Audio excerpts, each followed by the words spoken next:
Então, meus amados irmãos, paz do Senhor, bem-vindos a mais uma semana, mais um devocional, e queria lembrar que hoje começamos uma série de devocionais e de cultos sobre uma temática muito específica, e já lá irei, mas em primeiro lugar gostaria de, como é costume, pedir aos irmãos que orassem no dia de hoje pela zona norte de Portugal continental. Como já viram, nós vamos dando a volta, não é? Para além dos assuntos que nós temos no relógio de oração e também no jejum, que no fundo são os mesmos quando jejuamos ao sábado e queremos continuar a fazê-lo.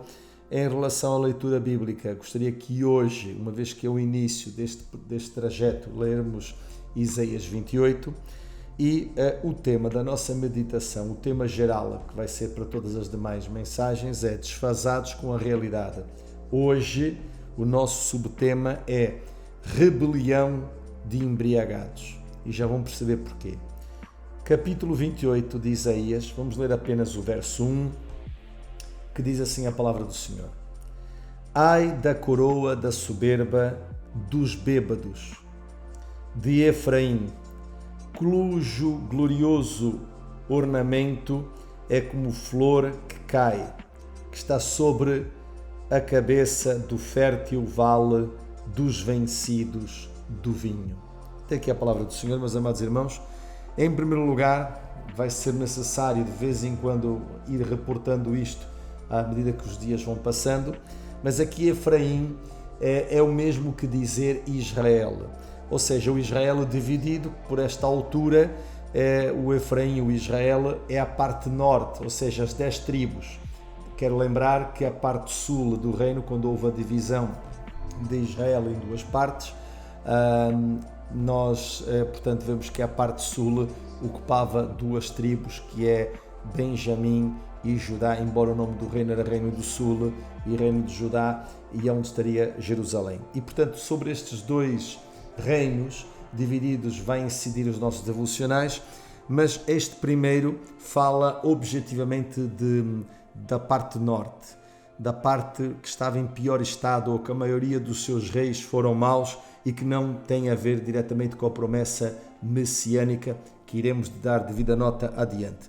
Mas é importante dizer que, mesmo falando de Judá nos próximos devocionais, é preciso dizer que a caracterização de Efraim serve para, no fundo, também caracterizar o próprio Judá, o próprio reino vizinho, os seus irmãos, no fundo, de sangue.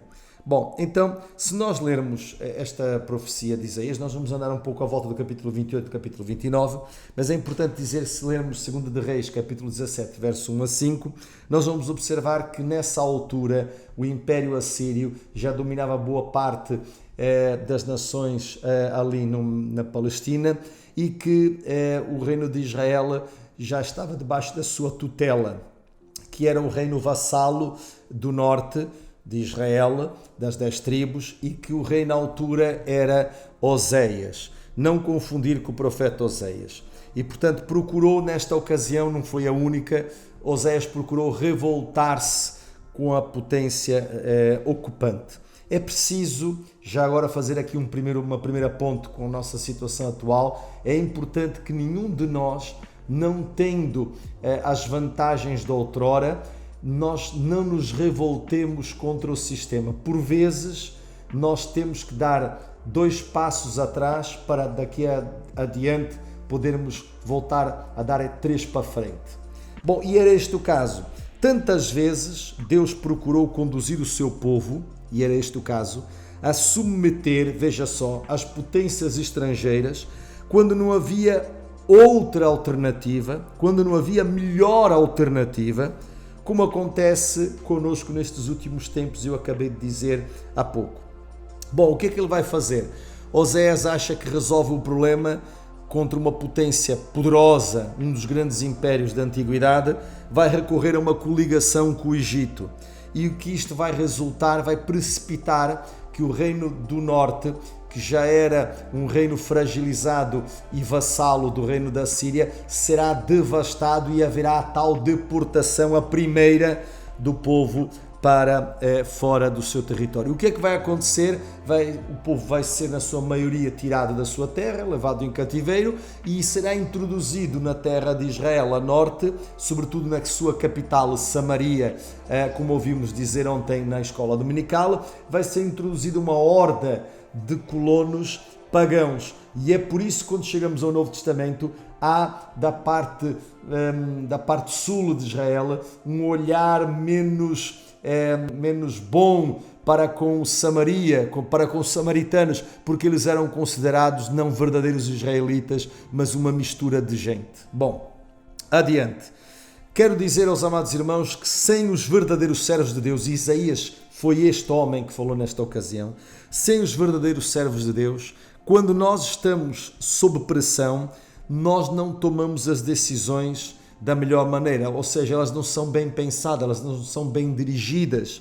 E portanto foi o que aconteceu naquela altura. E nesta altura que estamos a viver agora, é preciso que os servos de Deus, os pais, as mães, os pastores, os dirigentes da obra do Senhor, um pouco por todo lado, possam ser pessoas que nos ajudem no meio da pressão para que nós tomemos as melhores decisões e que nós pensemos ou nos levem a pensar melhor acerca das nossas decisões. Eu quero dizer que com esta revolta, que era a terceira, Oséias sofreu um cerco de 3 anos, uma reclusão de 3 anos, ou seja, Samaria, não Jerusalém. Samaria, que era a capital do norte, foi cercada.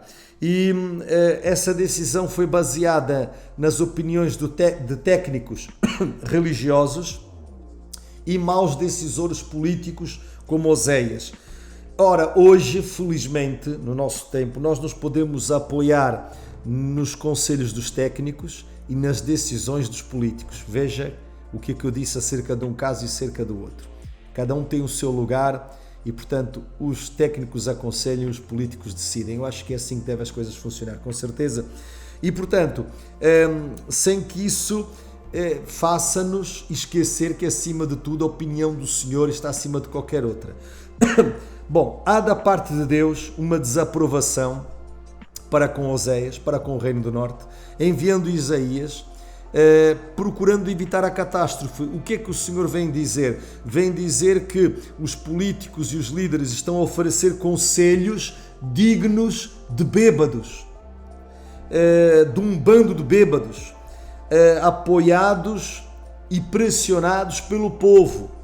Bom, é muito importante que aqueles que tomam decisões estejam sóbrios para poder pôr alguma água na fervura e ajudar aqueles que estão debaixo de nervos, debaixo de revolta ou de outra coisa qualquer. Bom, o conselho do Senhor era para que eles se submetessem e não se revoltassem.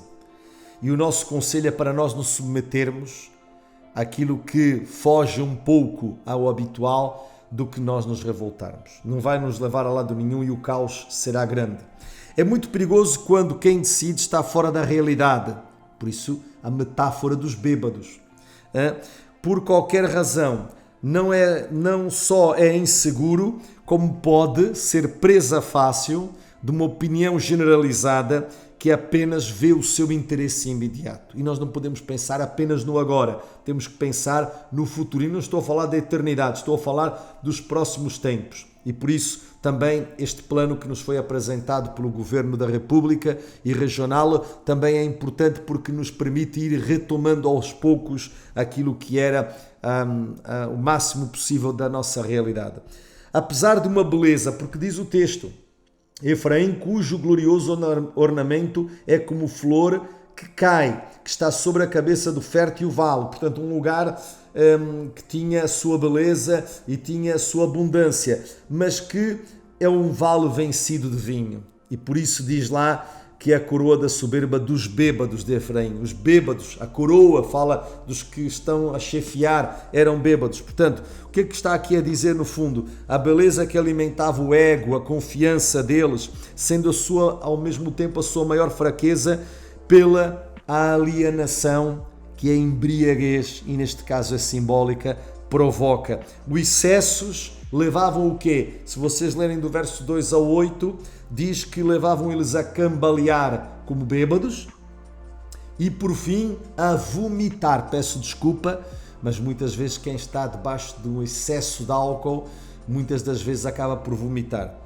Ora, estamos a terminar. Esta falta de juízo de quem está embriagado por um desejo ou uma revolta, esquece de desenhar um plano bem concebido, que punha, no fundo, fora da realidade, porque no fundo eles pensavam que estavam a fazer alguma coisa boa, mas o plano era um completo desfazamento da realidade.